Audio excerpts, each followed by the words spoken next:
What's going on, Shallow Water, Texas? Welcome to episode 134, season 9 of Talking Growth Podcast, Texas Style. I'm Coach Jason. And I'm Coach Janelle. With a cool, what would you call that? I got my cold, warm look on because it's freezing outside. Yeah. And when your hair has been in a beanie all day, you have to keep it in the beanie all day. Got it. Understand. Why it's okay. You can check out our bios at the website, thethornfactory.com. Hey guys, we're getting a lot of calls about lessons, whether it's online or video assessments. If we can't meet your needs, we have other coaches that possibly can. Coach Jarvis East at the Thorn Factory out in the greater East DFW area. Casey Keeter, north at the Thorn Factory. Coach Morgan Knight, who's moved outside of Wiley, Texas, be able to get you going there. And then our javelin coach, Kendall Uday, is in the DFW Metroplex as well. So anything you need, whether you're a junior high kid trying to make the team or you're a high school kid trying to go D1 or D2, we can take care of you.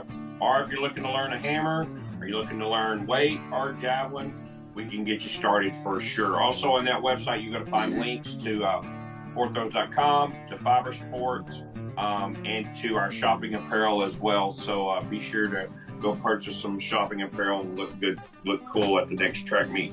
We'd like to thank our sponsors for season 9. Without them, we can't do what we do. We want to thank Texas Track and Field Coaches Association, ttfca.org, for everything Stuart Cantor does. One cool thing right now is going on, as he got on his site, is the looking for academic all-state honors competing, but her or his name is on the state roster. That will make them all-state as well. So there's links on TTFCA to kind of walk you through the process to get those kids the recognition that they deserve.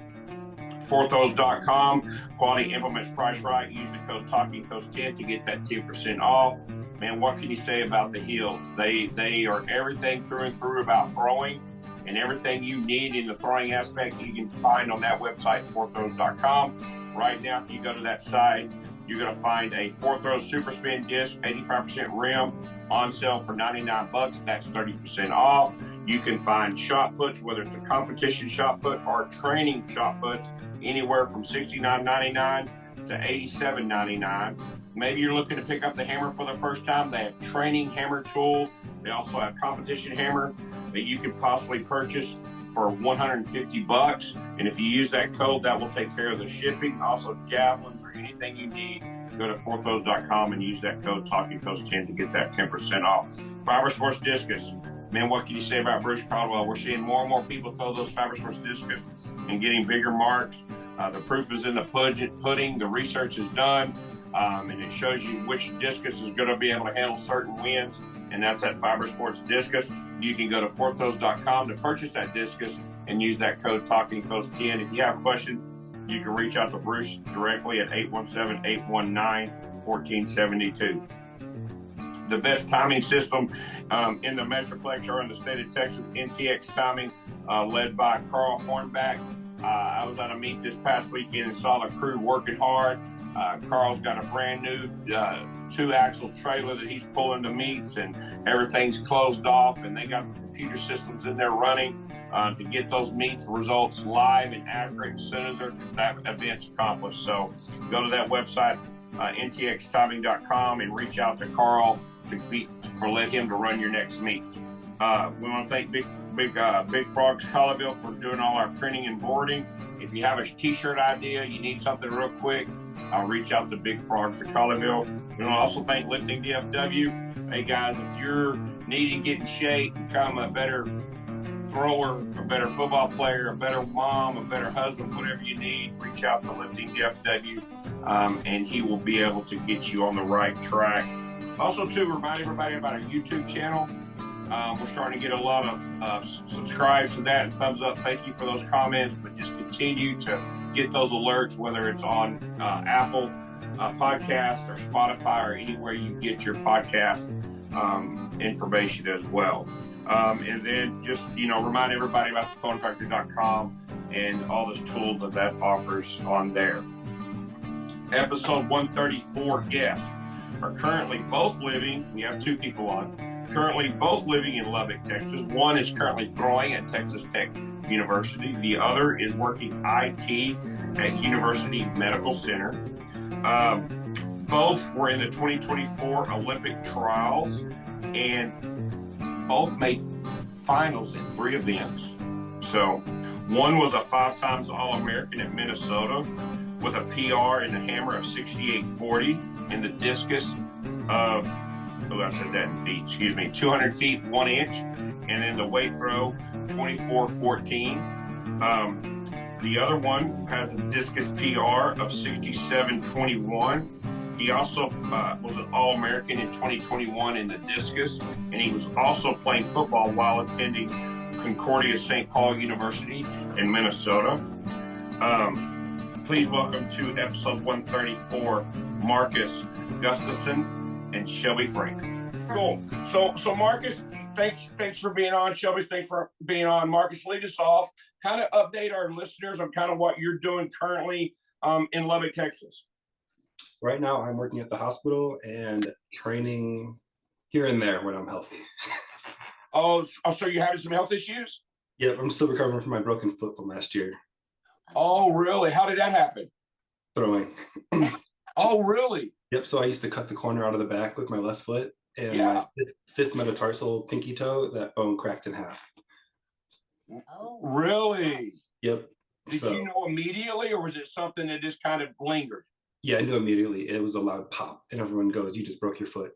I was like, yeah, I did. Oh, wow. I didn't realize that. Did you have surgery on it? They put a pin in it? Yep, I had a screw put in right away. Oh, wow. Wow. So are you back to throwing, full speed? Somewhat. I'm trying to take it slow just because I don't want to make it worse. That's how I hurt it last year. Just overuse. Just Gotcha. Kill it, overtraining before the Olympic trials. But okay, cool. And I know you're sponsored by Velasa. Do you think it was the shoes? I was in Adidas shoes wearing those, doing that. You are? Okay. No, that was user error. That was user error. That's a good one, user error. Gotcha. User error about the shoes. So Shelby, tell us what you're currently doing in Lubbock. I just transferred here. I went to the University of Minnesota for 4 years. I got my undergraduate degree.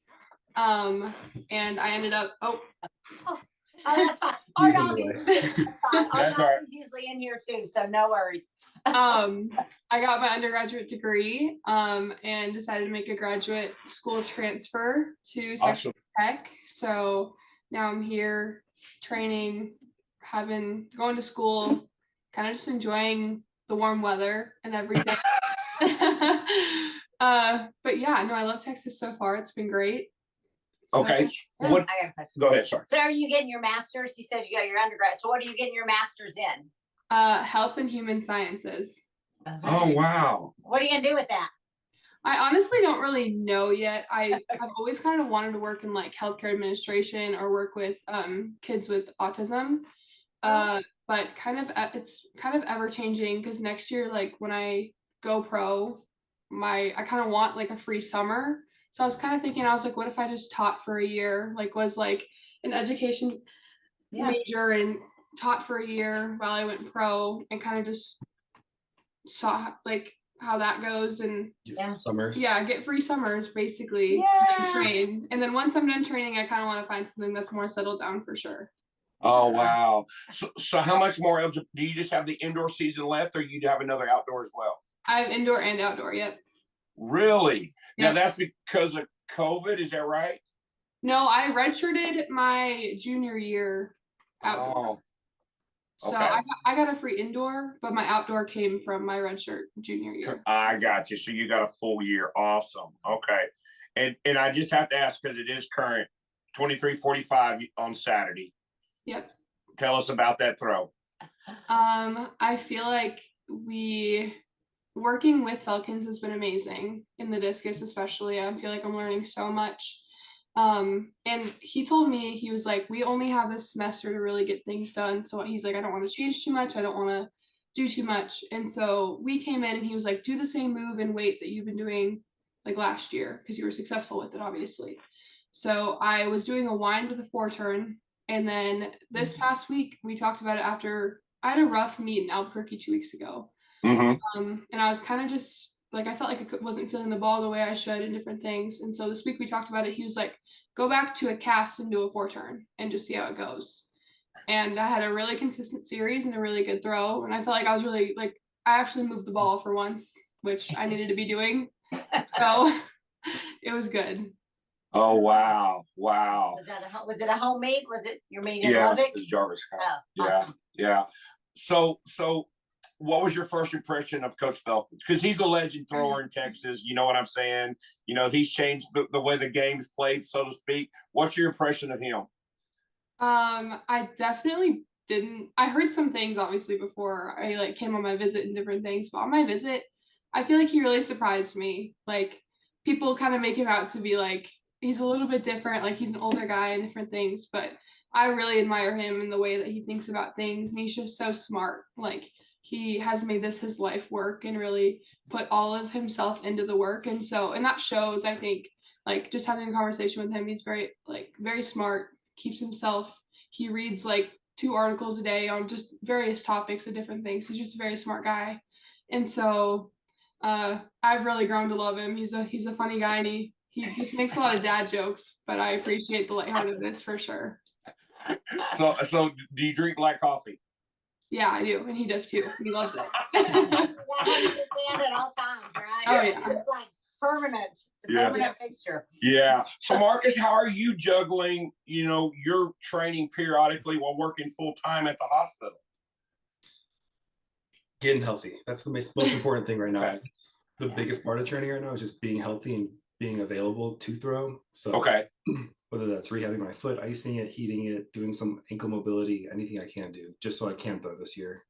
So are you able to lift? Are you doing any type of Olympic lifting or anything workout wise?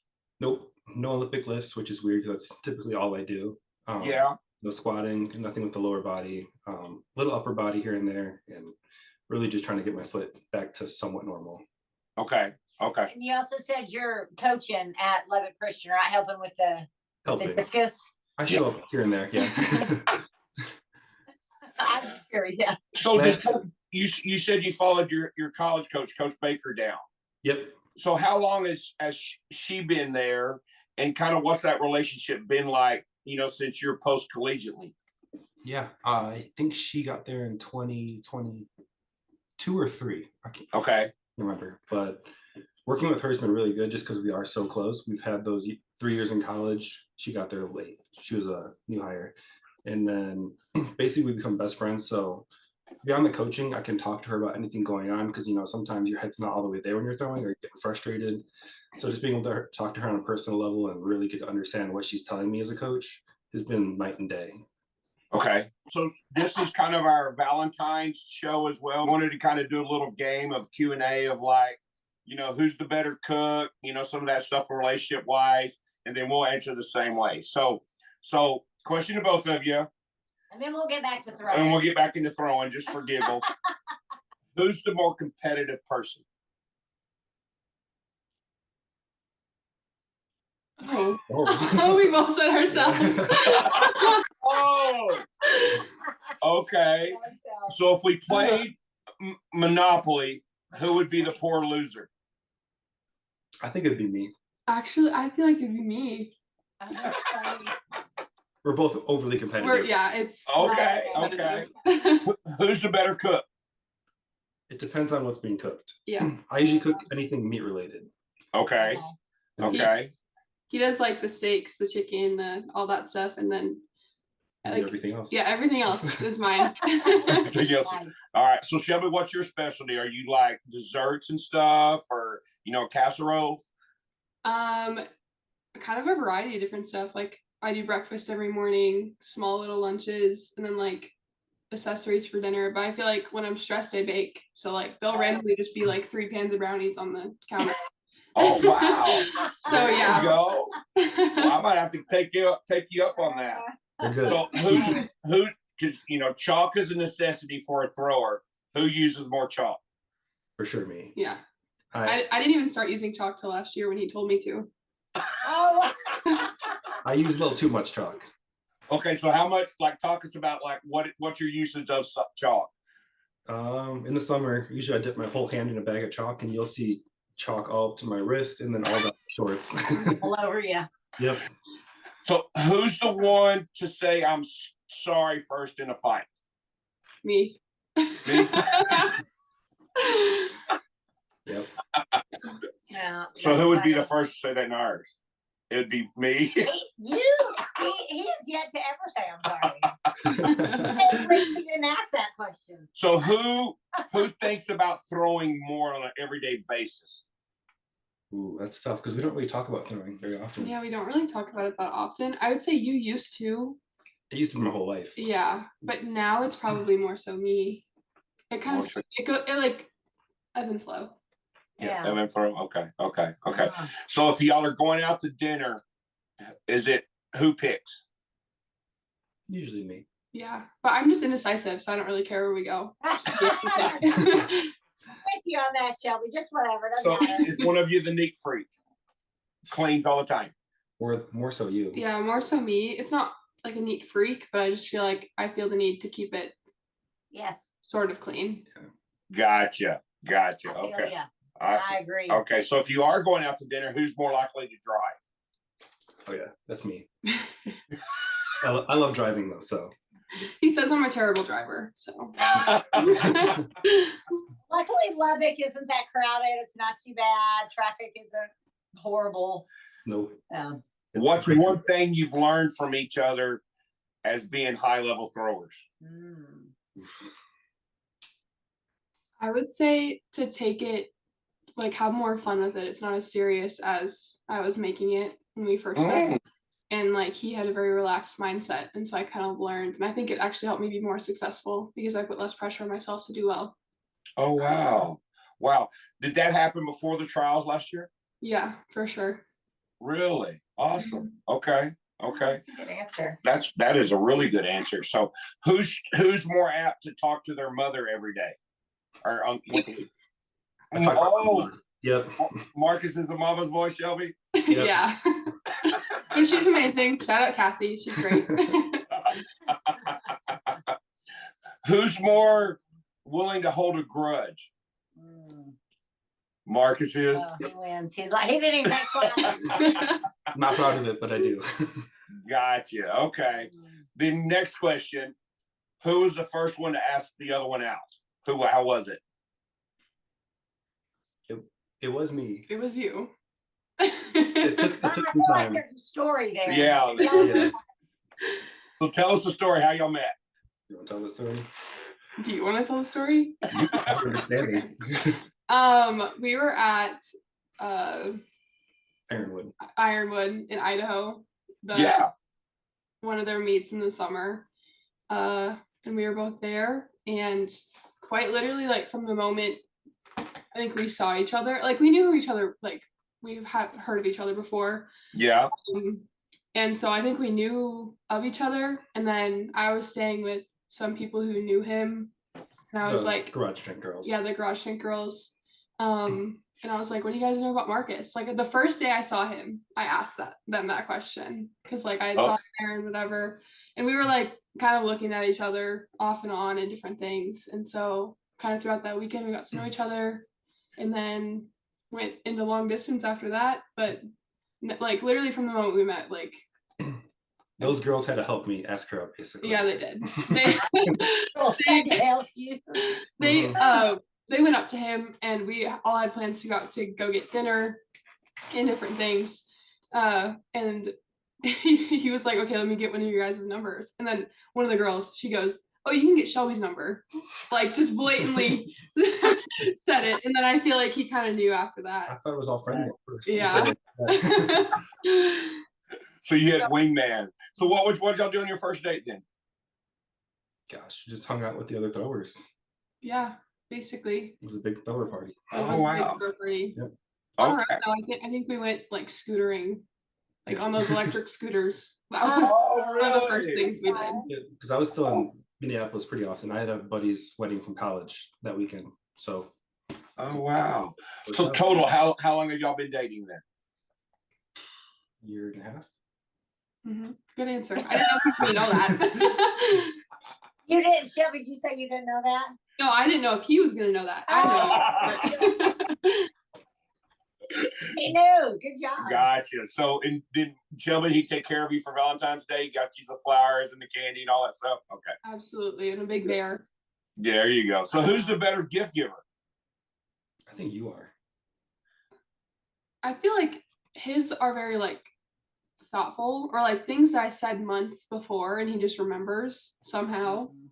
But I feel like mine are more like, I know you're gonna use it, so that I'll give it to you. I know you're gonna use it type gift. Wow. That was a problem at Christmas. It was a problem at Christmas, unfortunately. I like asked for something, but then I ended up buying it myself because I didn't think he was gonna get it for me. And then he was gonna get it for me anyways for Christmas. Just because like in my head I was like, oh, there's no way he's gonna like get me that gift because it was like months ago that I brought it up. She was not happy about it. Uh-oh. So Marcus, she planted that long-term seed, and you was like, oh, The perfect Gotcha. Christmas checked off. I got that gift now. There you go. There you go. All right. As you get older and wiser, man, always have those middle notes. Keep those middle notes when those clues are dropped. Word to the wise. So, well, thank y'all for playing. Let's get back to throwing, and that takes me to the trials of 2024. Okay, for both of you, I would say U.S. wise, but also maybe a little globally. That kind of puts y'all both on the map. So tell us individually, Marcus, we'll start with you, kind of what your experience was like there, and then Shelby, you can follow up. Part of me wants to say it was surreal, finally getting a big mark in a big meet, because I had underperformed in those meets so many times. But going into it, I knew that is what I had to do, and I was prepared. I did everything months going up to that. So surreal, but also expected out of myself. And end of the day, it's disappointing because you throw such a big number at a meet. Any other year, you're going to make a team, and then it turns out to be one of the best Olympic trials ever for discus in the men's. But it was still a really good experience, and I'm so proud of myself for how I performed there. But always a little bittersweet. So what was it like there? Because we've had Joe Brown on, and now he's a real good friend of yours. Oh, yeah. But like watching Joe have that success kind of in that last throw, when it was like almost in Joe's mind all or nothing, because I'm sure y'all talked about that scenario. Yeah, I mean, I think we were in round 3 and he still hadn't made the final yet. And me, just like as my real good friend, probably my best friend out there, I was nervous. I was more so worried about him making the final more than my throws. Even it kind of took my mind off of everything, just getting rooting for him and seeing his success. Yeah, I was pulling from the whole time. And then I had my big throw. He was the first person to congratulate me. So then when he had his monster throw, I lost it. I was so happy for him. Like, oh wow, we've been through so much in the past 3 or 4 years together. So seeing him finally pull through and get a big one was awesome. Yeah, just seeing him and y'all kind of walking through this together and growing up a little bit as you take one meet at a time, and especially y'all both, getting the tires tread worn out, going to Oklahoma, for Caleb Seal and doing those meets, kind of gives you hope that, in 2028 in the Olympics in LA, that's my time. Yeah, I mean, 2024 was the goal, but now it's that transition period where it's like we gotta kind of bunker down and look at 28, look at the World Championships before that, and it's kind of our time. We're not the young kids anymore. We're getting older. We're kind of so expected for us to make those teams now that we're getting older. Yeah. Now we talked earlier about your injury. Is there kind of a month in mind that you're kind of shooting for to like this is going to be my first competition month? No, maybe. It's going to be one of those things where I kind of go off adrenaline. My doctor told me that it's pretty safe to go off of that. Screw is going to hold the bone in place. So as much as I can tolerate with pain, it's going to be, I'm good to go. So as soon as I'm starting to get back into training a little bit more aggressively. So once it feels like I'm a little more locked in and consistent again, like I was, it's going to be back into the meet time. Yeah. Okay. Cool. And Shelby, let's talk about your experience in the trials. I would say I just had fun, honestly. Jesus, no. What? Why did you say you said no, Marcus? She was stressed. She was stressed. I was stressed, but I feel like I was more so stressed about having to do 2 different events, and having to perform in both. And I think once I got through prelims in both, I was fine, but I was really nervous for prelims for disc, especially because it was the day after Hammer finals. So I went into Hammer prelims thinking I'm probably not going to make the final, but like, let's just go out and like try to throw far, throw a PR. And so I go out, a few things happen in the women's hammer, obviously. And I happen to make the final. And I was not expecting to. So I was like, oh, I'm going to get 3-4 days before discus prelims. Did not get that. Competed in the hammer Sunday. I think it was Sunday. And then Monday was discus prelims. And then I remember feeling so tired for discus prelims. Like I had just came off of 2 hammer comps. I was kind of ready to, I think I took like 5 ice baths and was normateching all week. Like I was exhausted, but I had so much fun after prelims were done in discus. I think once, because disc was like my main, I was supposed to make finals in disc. And so I was like, Yeah. I'm not too tired after hammer going into discus to do that. But I kind of just trusted the process, trusted my like training the entire year, and then did fairly well in prelims and then good in finals. I think it was a little bit tough getting 5th my 3rd year in a row at US champs, and that's okay though. Like I'm very, very thankful for that in itself, but we're hoping for more growth soon. Yeah. Do you feel like you're right there? Do you feel like you're right on the door to kind of knocking it down, and not only on the U.S. wide but worldwide? You know, you undersold yourself in the hammer, because you 68, 66, and then 69.07. Those are huge PRs in the hammer, Yeah. and those are huge. And to not expect it and to throw that, you had to be like, oh shit, did I just do that? And I think I was, because after prelims, I was like, oh, I just made the final. And then like in the final, I was like, well, now I feel like I have to throw far again in the final, because like now it's like I'm actually competing. Like Yeah. prelims is more for fun, and hammer it was like, oh, like I'm actually kind of in the top in the hammer too, which has never happened before. And so it was just kind of a blessing in disguise, and like has really helped me grow my confidence in hammer. Because I think for a while I just wasn't confident in the hammer. I just like only wanted to do disc. But now it's been, Yeah. I want to do both. I love them both. And so yeah, I definitely want to be competing in both. And so I'm really excited for both this year. But it's gonna be hard because at USA's I just feel like there's no way to do both. Because I think they probably are like every other day, but at trials there was that time in between. So I guess we'll have to see what happens in different things. But no, I feel like the door is hopefully close. I also feel like I'm just learning so much from Falcons in itself, and like my move is changing so much in disc, which is going to take some time to like be consistent in that and trust that new move that I'm doing, but it's going to be good once I really figure it out. Wow. So will you do both in the NCAAs this year and out for your outdoor season? Yeah. Okay. Awesome. What was it like for you? You know, you have the Deanna Prices, the Valerie Almonds, you have all these people, and you're amongst there. This girl from Minnesota grew up, you know, in the cold weather. Now you're making the finals, and you're not only, you know, far from them, you're like right there. You know, you're like right there on the verge of like, Nick, I could beat Deanna Price. Like I'm right there. I actually thought that you were going to make the discus. I actually thought that you were like, man, she has a shot. I really think she has one, but you know, a couple people got, I don't say they got lucky, but they hit a couple big marks. Yeah, I feel like one thing I've really focused on, and this kind of goes back to what he's taught me, is that like taking it a little bit less seriously, but I feel like that helps me relax in moments. Like I can tell when I tense up or get too serious, then I just don't perform as well as I can. And so when I'm more relaxed, it really helps me. And so like one thing I always tell myself is to like just go be Shelby Frank. Like I don't have to be anyone else. Oh wow.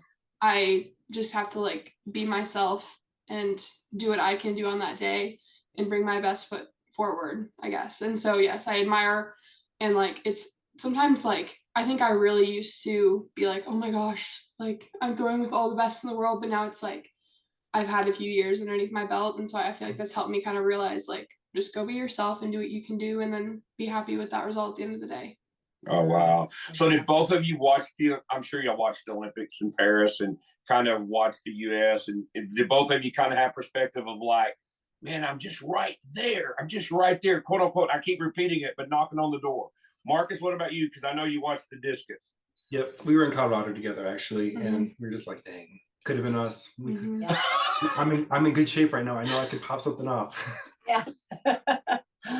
I'm still happy for the guys. It's a different level of competing when you're in the Olympics. Mhm. Even just talking with Joe, it's like it's an emotional roller coaster out there. Like just competing at that level is so different. So Yeah. something that I can sit from my couch and say, oh yeah, I could throw far right now. But That's easy to do. Armchair quarterback, right? Yeah. right, exactly. What about you, Shelby? Did you watch the hammer of the discus? I think I just watched a little bit of the hammer because the US girl got second. And then a little bit of the disc too. And I just think there's so much talent like worldwide, not even just US, for like women's disc and women's hammer. And so it's just fun to watch and kind of see like, oh, like there's always hopes of going, or like we competed to be there, which is kind of just cool in itself. Is that we had the opportunity to compete for that team. So yeah, no, happy for everyone that made it. Like I think it was a great year for throws all around, and also like NCAA throws has been crazy already this year. So there's so many great things happening within the sport. Awesome. I would ask both of you a question, and I don't care who goes first. So, the mental aspect of when you get in the ring, because you've both performed at high level meet situations, the Olympic trials. You know, we coach a bunch of high school kids, middle school kids, and trying to help them find a mental plan, like, you know, trust the process, block everything out. You know, you said just relax, just be shut.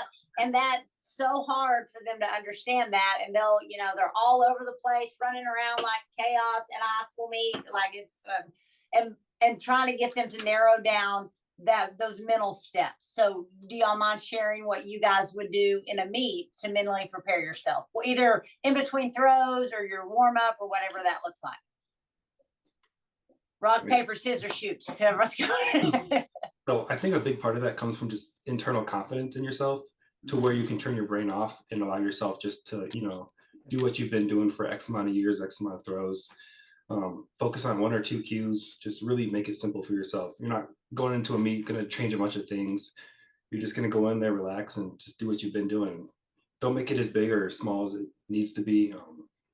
You know, whether you're throwing in Throwtown, Ramona, or if you're throwing in Oregon Stadium in a US meet, it's got to be the same thing. Yeah. Can't make the situation too big. You just got to relax and do what you've been doing. That's good. That's real good. I feel like mine's fairly similar, but that's because he's rubbed off on me so much mentally. I think before I used to do things like journaling and was I would say I even like did meditation and different things just to like calm my brain down, because I was such an overthinker. But I feel like now I always just, if I like feel myself getting that way in a meet, I like take a few deep breaths, and then I like just take me back to like be centered and where I am right now. And like it doesn't matter where that place is, if it's at home, if it's once again in Eugene. And so kind of just realizing every meet is every meet. You're gonna perform how you perform, but like just go out and be consistent, believe in yourself, and that's really all you can do. So do you not do journaling anymore? Is that something you kind of got away from? Or I've kind of gotten away from it a little bit, but that's just because I feel like my mind is already calm. Like I think before I used to like worry about meets. So I'd be like, oh my gosh, I have to throw this number, I have to do this. But now it's like I don't have to do whatever. I just need to go out there and do what I can do. And you still journal your feelings. I do still journal my feelings. Yeah. And like after I had my 23-45 this past weekend, I like wrote down right away what I felt in that throw and different things. But no, I used to journal like in the mornings before I threw, just because I felt like I needed something to like get my feelings out. And so I do recommend that for people who are kind of struggling mentally with like competitions or different things. But I feel like for me, I've kind of calmed down, and maybe that's just because I've had more experience at meets, and so that's helped. But yeah, kind of gotten away from it, but I still do a little bit. Yeah, it's good. Good enough. And we're going to get into this early, but do you feel like there was so much pressure, or you were kind of put in the spotlight at such an early age when you were a high schooler, that people kind of maybe expected more from you, or at an early age, and that put more stress on you through your career? Yeah, I think for sure. starting so early, and I think I also just kind of put pressure on myself. Like I think it did come from outside factors, but also on myself, like, oh, I need to do this or I need to do that. Like, and now it's kind of shifted from I don't need to do that. Like I want to do this sport. Like I want to have fun doing this. It's not a need or I need to perform for anyone. But yeah, I did start super young, and like my mom was a thrower also. And so she got me into it right away. And competing at AAU meets young and different things definitely got me into it. But I'm also thankful for that because it grew me into who I was today. Yeah. How old were you when you started? 7th grade, so 13, I think. 13. Wow. So that non-reverse style you had all through your high school career was from your mother? That was from my high school coach. Okay. I would never let my mom coach me. And that's all right. Why? Talk to us about mama. No, I just need like the coaching aspect. Yeah. And I just feel like that like helped me kind of lock in mentally, I guess. But yeah, I non-reversed until my redshirt year, my junior year, which is just crazy to think about now. Yeah. So you had that big smirk on that. Like, did you look back upon it? You're like, I non-reversed all that time, and then all of a sudden you started reversing. Did you think anything different, or you were just like, this is how I always threw, and I'm gonna throw? Oh, I pushed back on it. I didn't want to reverse for the longest time. I was like falling on my butt when I was trying to do it, and it was just so hard for me to grasp just because I was like so built in of non-reversing. So it was hard at first, but then once I got used to it and it was more smooth, I would actually say Ironwood was probably like one of the better meets I had when I like first started reversing. Really? Wow. So you've only been reversing maybe 2 years? Yeah. I know the answer to this, but I want to ask you anyway. I bet you've yet to do a non-reverse with Falcons. Oh, I have barely even touched a disc with him. Oh. We do so many drills just because I'm learning. Like we're changing so much in the discus. Oh wow. And so we're drilling it out until he trusts me to put a disc in my hand. Oh wow. Okay. Good. Well, Marcus, tell us about how young did you start throwing, and who influenced you? So I'm sure you're familiar with the name Dan McQuaid. Yeah. Oh yeah. So he was my high school throwing coach. Really? I went to Wheaton North. Yep. And going up through high school, I was football only, and football was the only goal. So I had some friends that did throwing. They were on the football team, so I was like, "Cool, I'll have to try this out," because gets out of football conditioning, so I could just throw a shot around and bench press. So I threw the shot put my junior and senior year. I tried throwing discus, but McQuaid put an end to that because I kept putting it into the right cage and throwing over the fence, and I couldn't throw discus for my life. So he just said, "Let's just throw the shot put, leave it at that." So that's when throwing started somewhat for me. Hey, track fans, you need to contact North Texas Timing. That's ntxtiming.com out of Fort Worth for all your track meet needs. They'll give you the opportunity to coach your own kids and let them run the meet for you. They have decades of experience in running meets all the way from the middle school level to the IAAF athletic competitions on the international level. They partner with Finish Links and also with Mile Split, where you can see your data, see your reports, see all the things you need. They are run very efficiently and will get you all set up. So look them up at ntxtiming.com. Okay, I have to ask a question about your shot put. Yep. Did you do glide? Yep. Okay, I already know the answer, but I'm going to ask you anyway. Did you do what we call a short to long?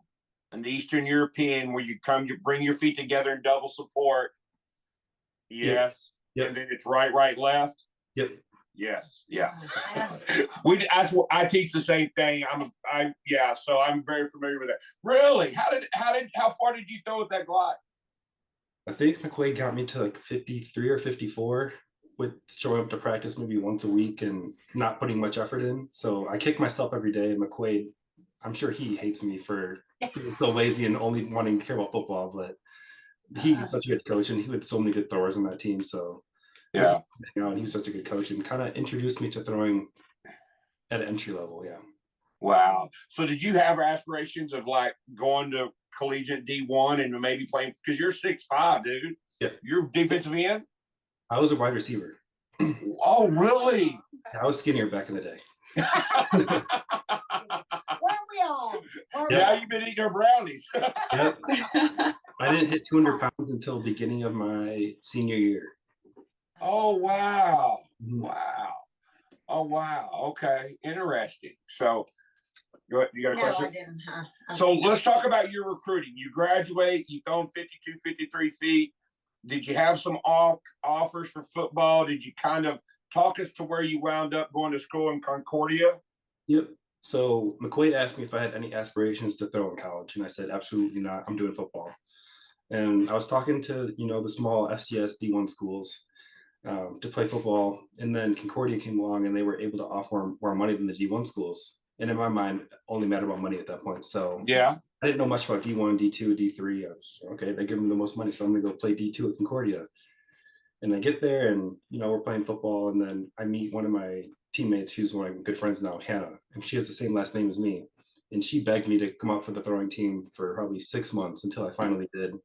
And then from that moment on, actually at the time, the coach at Concordia was Sean Donnelly. So Oh, really? the full circle where he kind of introduced me to the pro world, and that's where it all took off. So did you, and so that when you picked up a disc was in college? Because if Coach McQuaid in high school told you no, Yep. and you picked it back up. And so what was different then from? I had gained about 30 pounds. I was a little more coordinated. I was a late growth spurt guy in high school. So I was a little more coordinated and put a little bit more effort into discus. I got it. Oh. So did Dolly try to teach you hammer, grip and rip, baby? Like, yeah, same thing as McQuaid. He saw me throw a hammer and said, let's just stick to shot and disc. It was ugly. So how did you juggle being a collegiate athlete, regardless of the level for two sports? Because it's totally different training. Mm-hmm. How did you handle both?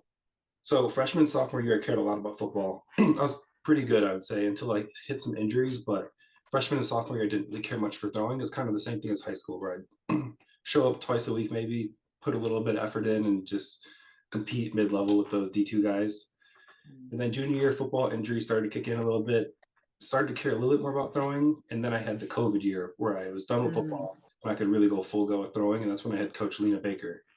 And that's when kind of everything took off. I was like, I have no football anymore. I need something to put on my energy towards. So discus, and from there on, I just put everything towards it, and it's been great. Wow.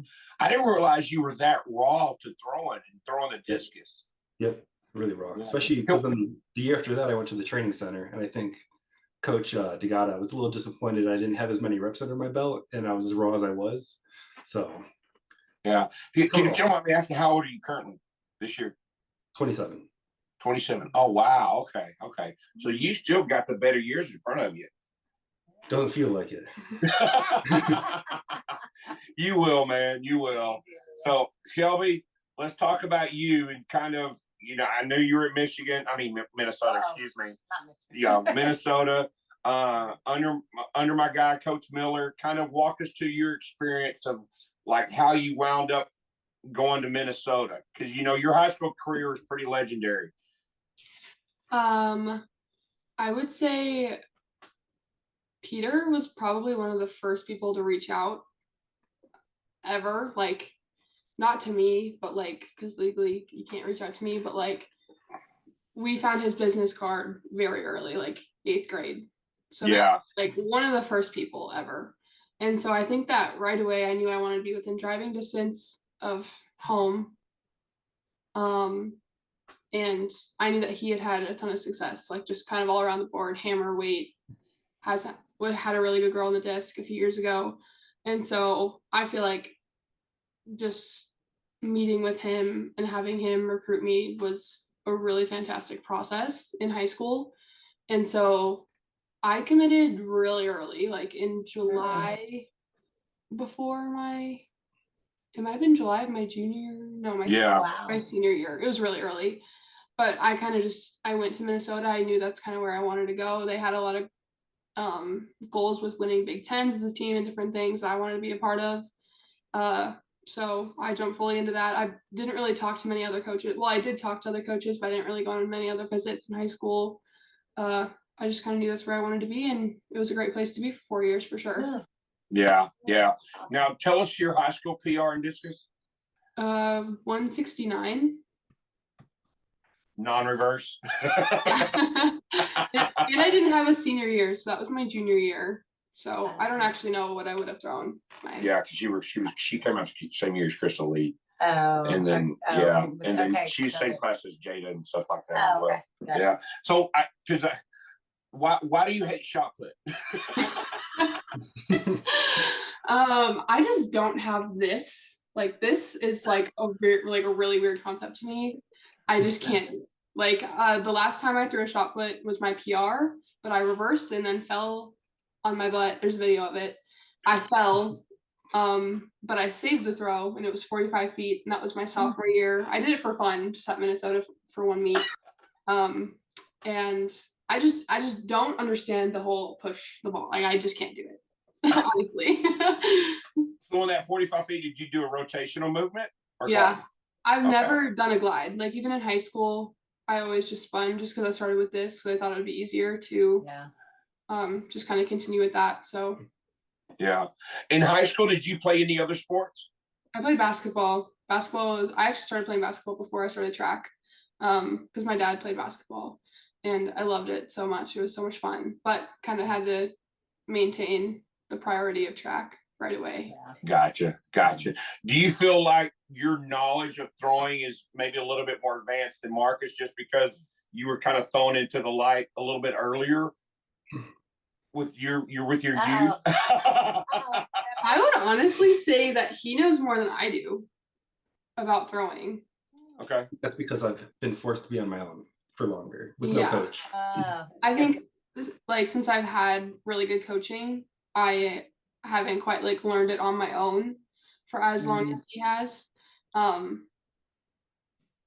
I said before, I think that Falcons is teaching me like I'm learning more about the disc right now than I've learned in the past 9 years of throwing, and making so many changes that are going to be positive, I think. And so just to like be learning that in my 10th year of throwing the discus is very impressive. So I think he's got the throwing brains for sure.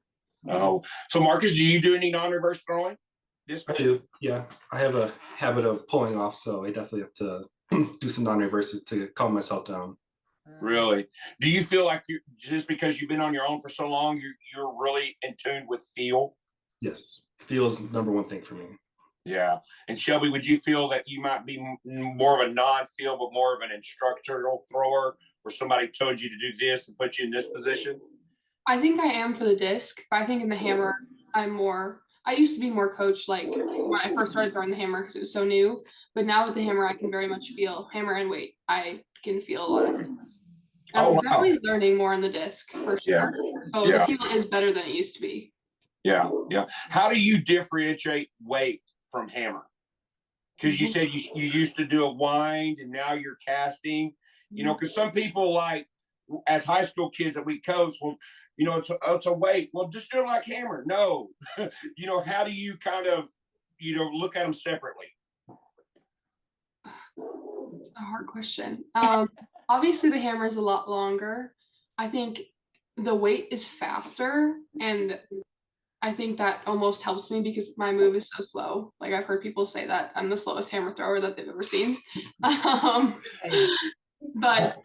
I think that honestly just getting reps with both has been the most effective for me. I don't really know how to, because I still struggle to this day. If I have a hammer day and go to a weight, it takes me a few turns to get used to the ball and weight.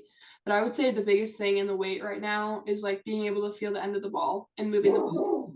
Because I feel like in hammer, I more so think about my hands, but in the weight, since it's shorter, I think more about moving the end of the ball instead. Okay, so I want to pick on this weight, hammer in your hands. Walk through with me what that means. Like I think that when I go up for my wind and like feeling the ball earlier, like with my hands, I almost need to like push with my hands, not like a pull, but like a push with my right hand in the hammer more than I have to in the weight. The weight, it kind of naturally happens because it's so like heavy and short.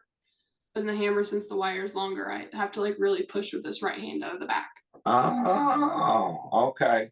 Because I heard someone yell in the videos I've seen of you, right hand, right hand, right hand. And that's what that Have means. you actually? Oh yeah. Oh yeah. Yep. Yeah. Let's be So honest. the question earlier about who watches throwing more and studies it, he said you can name a thrower and he can probably tell you their technique, what their coach. Well, Yeah. I've seen you throw And since you were in watches high a lot, school. and he watches like So I've always admired what you've been able to do from a non-reverse and how you did it. Because that is so hard to teach young kids, because I'm sure, Marcus, you can relate to this. You want to hit the ground in double support and just lift and come straight up and jump. And not necessarily, that's not how it should be. And you're just able to work the ground, and your hips come through while having amazing elasticity and keeping the discus back, and, pull the shit out of the discus. To do that at an early age as 15, 16-year-olds and throw 169 non-reverse, to me, that's more impressive than somebody throwing 185 and reversing. Because I think right, Marcus, because she's able to generate more power. Yeah, I rely on my reverse way too much, so I agree. Yeah, because old school mentality, getting double support, Joe Brown getting double support, and just pull the shit out of it. 69 feet, and you're off to the Olympics. Versus Shelby, who's just working the ground, feet are perfect, and then all of a sudden, out of nowhere, the disc just pops out, and you're like, damn, that is going. So Yep. For sure. Well, great answer. Thank you for the insight of the right hand push, and that kind of connects the dots with some of the stuff I've heard in your cues and stuff like that. So really, really cool. So, talk to us about, y'all are at different D2, D1, totally different experience for college. Marcus, is there anything you kind of, are a little envious of Shelby's experience at University of Minnesota that you might not got it? Your D2 experience or something like that. She's laughing at you, dude. That's a big yes. Anytime I hear her complain, I just, stop. You have the life right now. You can never complain about anything. What does she complain when she like, these Adidas shoes are just too tight? She doesn't complain much, but she'll complain to me, and if only you knew what we had to do. Although I will say Concordia, we have some pretty good facilities, so we were lucky in the D2 sense. Yeah. What's your biggest accomplishment you're most proud of in Concordia? Was it something on the football field or something throwing wise?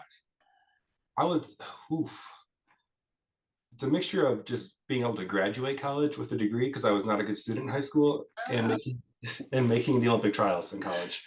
Yeah. I put those equal together. Yeah.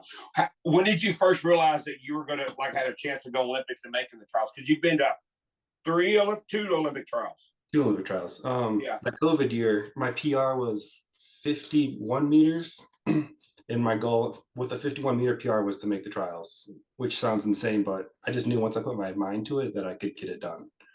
Which, looking back on it, I was like, what made me think that I had any chance of making the trials? But I set some pretty high goals and I was able to get it done, but never really saw the chance of it happening until that Tucson meet when I threw the 61.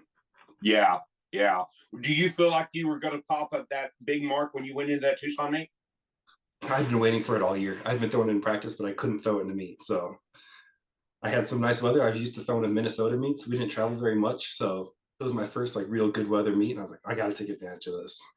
Oh, wow. Did your coach, Coach Baker, go out there with you? Yep. So she actually got that put in place. So, typically at Concordia, we don't get to travel to fun meets like that or big meets, but she really pushed for me she pushed for my case, he's going to make the Olympic trials. We got to get him out there. He's got to get a good mark. And we went through the athletic department and they approved it, and she was able to bring me out there. Oh, wow. So they helped pay for the travel and everything. Oh yeah, they all Concordia. So I was very lucky. Oh, wow. That's awesome. Yep. That's awesome. That's cool. Because sometimes after you're on like that, they're like, no, we don't have this in the budget. Yep. So, but they made it work. Wow. What a great experience wise. Is there something that do you still wish you might have stuck with the football? Because you didn't play receiver at Concordia, did you? I did. Oh, you did? Okay. Okay. I thought for some reason I thought you played defensive end or something. I look like it now, but I think that's part of the reason. I don't think I wish I would have kept with football. My senior year, I was about 250, 255 and 6'5", and I'm out in the end, by the other team's sideline. The other team's like, who's this defensive end out here? Like, he's not going to do anything. So I was getting chirped, and I was a pretty big boy to play receiver, but I knew that was towards the end of my career when I wasn't very fast anymore, and I was going to be a thrower. Yeah. Okay. So you already kind of made your senior year. You already kind of like this. I'm going to be going the throwing route. Yeah. Oh wow. So how did you get connected with Velocity? Right down the street. So literally probably 2 miles away from Concordia. Lyndon had a relationship. He's the head over at Velocity. He had a relationship with my head coach, and they got in contact and just said, like, congrats on Marcus' success his last year. Like, I'd like to get him connected before the trials. So then I wore some Velocity shoes and went over to Oregon. Oh wow. Yep. Wow. That's cool. Yeah, go ahead. I have a question for you, Marcus. So, everybody wants to go D1, whether it's football, whatever. So what advice Or do go you like have? to Minnesota and commit like her before her junior year. They all want that big, well, if I'm not going D1, I'm not going to go, blah, blah. So you had a great experience at Concordia. You made the Olympic trials twice. So what advice do you have for that boy, whether it's football route or the track route, that, there are a lot of options because not everybody's D1 material, right? So give us some advice to those boys, those high school boys we can tell, or even the girls. Yeah. For me, the biggest thing was money. I didn't want to spend a bunch of money on a college. Wherever I got a scholarship, I would take advantage of that. If you don't have a scholarship opportunity, I would say go. They say wherever feels like home, and it sounds really cliche, but college has to be your home. Some of those guys on the football team, some of my track teammates, they're still my best friends to this day. They made the experience so much better. My coach, she's now like my best friend. It's got to be like that home feeling of where you can really feel comfortable and like allow yourself to succeed. Yeah. And it's hard to tell on one official visit. So when these coaches are doing recruiting, like they have to do a good job of like making a connection with these athletes, and wherever the athletes feel connected to the coach, I think that's a big sign. That's very good. Yeah, great. That's a great answer. Great answer. So, Shelby, totally opposite side. What advice would you give young ladies who are maybe trying to make that college decision like you did at some of the big, powerful schools that are pursuing them? Like, think about this. Be sure to ask this. What advice would you give our listeners? It's a really hard question, but I think I would say take as many visits as you can, or like as many as you think would be good. And then once again, find a place that feels like home. I think at the time, Minnesota like felt like home when I went on my visit. I was like, oh, like I could definitely see myself here and all this stuff. And I also have a bunch of best friends who will be my lifetime best friends from Minnesota. But yeah, find that place that feels like home. As for questions to ask, I would say just like ask about different opportunities if they're going to bring you to different meets and what meets they have to offer, kind of like what the training environment is going to be like. Do you have to practice outside year round? What's the weather? If they have an indoor season, different things like that. Just kind of depending on like your own personal goals. Like if you want to really focus on the disc, find a discus coach. If you really want to like grow in the hammer or the shot put, find a coach who's kind of known for those types of things. But yeah, just really go with your best. Yeah, that's great. Has either one of you ran into, or Coach Felkins introduced y'all to Jason Young yet? Not yet, but I know he's a legend around here. Yeah, because he will blow your mind on how he thinks of the discus, and he is legendary for like you're like, what? Like, I don't know nothing about the discus. Listen to you talk. So he's a legend and stuff for sure. So Awesome. Tremendous. Anything else? No. No, That was good. That was good. Yeah, thanks for playing his fun Valentine game. Yeah. So are y'all looking to stay there after Shelby, after you're done, and continue to train and to live and love it? I think at least for another year after, and then we'll kind of just see what happens. I think his contract for work goes for till 26 at least. And so be here till then, and then kind of just see where life takes us, I suppose. Yeah, gotcha. Marcus, you don't have an agent, do you? You don't. No. Okay, so you're doing everything kind of on your own. Yep, 100%. Always have been. Yeah, for sure. So I'm sure we'll probably That IT job in is. planning to come back to Oklahoma this summer. That's the plan. Yep. Yeah. Shelby, you think you'll come out there and throw? I guess we'll see kind of how like the NCAA season goes, and then when that ends, how many meets they have after that out there for different Gotcha. things. Just because I don't think like in season I plan to go at all, but this summer, who knows? Because it's only a drive away, so it's not bad. Yeah. Now you said earlier both of your mom and dad were collegiate athletes. Yes, but at very different levels. My dad played basketball at I think it was a D2 or D3 school, but didn't finish. He ended up going to the Army. And then my mom went to the University of Michigan to throw. Oh, wow. Mm-hmm. Wow. Did she throw when Jerry Clayton was there? Yes, I think so. Oh, wow. What's your mother's name? Stephanie Wignes is her maiden name. Wignes. Oh, wow. Was she a hammer discus thrower? She was just disc and shot. Disc and shot. Okay. So you didn't get the gene from her on that shot put push. No. No, gotcha. Marcus, what about your family? Were they athletic? My mom was. She was a softball player. Oh, wow. Okay. Brothers and sisters? I have a little brother in high school right now, and he's trying to figure out the discus, and I'm trying to be his coach. So. Oh, is he coached by Coach McQuaid? Nope, he lives in Colorado. They moved to Colorado now, so. Oh, nice. Yeah, that's much better than around the Illinois area for sure. So. Yeah, otherwise for sure. Well, guys, thank you so much for being on. God bless y'all. Yeah, keep doing what y'all are doing because y'all are an inspiration. Y'all could be I don't know if y'all have aspirations to get married, but y'all could be the next power couple in throwing and stuff. So No pressure. I just want first rights to your kid to coach first. Okay? Oh. No, McQuaid already called it. McQuaid already called dibs. Oh, yeah. Yeah. No. Dan will try to do an interview with him at 4 years old with a rattler and shit. No, they'll write a book about it. Don't let Dan do that. Thank you. Appreciate it. Shelby, kiss some ass. We'll see you, competing. Marcus, get healthy, man. That's the goal. Healthy. Get those toes taken care of, man. Drop that big bomb. Yeah, cool. Thank you for having us. Yeah, thank you so much. Appreciate it. Thank y'all. Have a good evening. Have a good night. We'd like to thank Shelby and Marcus for being on. It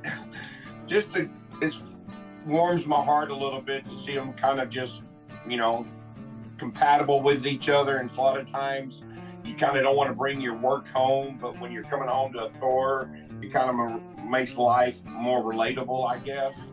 They don't talk about it a ton, but they probably. But there's that camaraderie of like watching each other compete and understanding what it's like, kind of, because throwing's that individual sport sometimes, and they can identify with the stressors and, the mental breakdowns and fatigues, but then also the coach's cues and, there's that camaraderie of being a thrower or something like that. It'd be like, talking computer science to someone who didn't understand computers or something like that. So, fascinating story of two dynamics of Marcus, who was a late bloomer, probably never had any aspirations of maybe trying to throw in the Olympics, and then all of a sudden, now he's on the verge of maybe being one of the U.S. best discus throwers, and has a real shot for the Olympics in LA in 2028. On the outside, Shelby, who's someone who's been doing this since she said 7 years old. Yeah, been good at it since 7. Been good at it. What her PR was at 7. I did. We asked her. But through unbelievable 169 at 15, 17 years old, and sky's the limit for her and her talent. Real excited what she's going to do in the hammer. Also indoor weight this year, and she probably has a shot to win national championship in weight.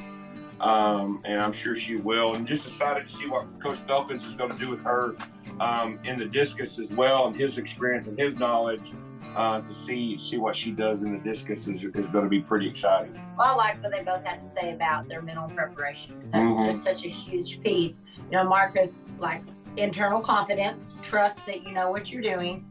And then Shelby's like, people tell me I need to do this, I need to throw this. When she realized, no, I want to throw it. Yeah. Because it's just changing the word. It didn't lower her expectations or her standards. She was like, I want to throw this, because when you have that word need, it stressed her out too much. And she learned that it's, I don't I think need to, just I want to. Maybe the change of environment too has created some happiness for her. Yeah. And she could relax and kind of be herself. Yeah, and I should throw like Shelby Currently, doesn't Yeah. matter. Which is so good because you can't ever control how anyone else throws. All you can control is Yourself, how you throw. for sure. And For sure. you get that good stuff. All right. So awesome. All right, we want to thank our sponsors for season 9, Texas Track and Field Coach Association. Go to ttfca.org for all the latest in Texas track and field. All the meets posted. We're in the middle. Most high schools are having their first meets this week if we can keep it warm around here. And then fourthrows.com with quality implements priced right. Use the code TalkingThrows10 to get 10% off. NTX Timing, let Carl Hornback and his crew manage your meet. Let them do the work while you get to coach your athletes, and they are committed to excellence. So give them a call. They're probably booked for this season, but reach out to them, get them on your schedule. Big Frogs of Colleyville handles all our printing and embroidery needs. Go to Colleyville at bigfrog.com. Hello, Talking Throws Texas podcasters. I'm Bruce Caldwell. I'm here today to introduce the Fiber Sport Discus. Yes, many of you thought I only made great vaulting poles. I have been bringing quality discuses to the throwers' hands for over 40 years. First as Cantabrian USA representative, then for the past 10 years as the Nelco Discus distributor. I introduced the yellow-plated discus for the plastic's best durability. If your Fiber Sport discus breaks, we replace it. Our studies have reached into the science of using a wind tunnel and adding microchips to the discus to find the spin, the gravity, the flight stability of the discus. We have found it's not about rim weight anymore. It's more about creating a balanced stability to allow the discus to fly and surf the wind. Our new Fiber Sport discus is made to be selected to fit your needs, no matter the weather, no matter the conditions. Check out our discus selection guide at fibersportdiscus.com and find a dealer in your area that sells our fine product. Thank you, Jason Janelle, for allowing me to talk with your listeners on Talk and Throws Texas Style. And then reach out to us if you're looking to get some lifting in. We got our mobile lifting station with Lifting DFW, and then the Throwing Factory. We, if you're a middle school kid looking to get some lessons, reach out. I do a lot of lessons with middle school kids this time of year as track season has started, and they're like, "Hey, I've never done this before." Any of those kids, let us know. And then check out all of our shopping page. Go like our podcast, our YouTube channel. This is a new format because we had computer issues. So let us know if you like the iPad view or the laptop view a little bit better. But that's it. Thank you guys. We'll see you down the road.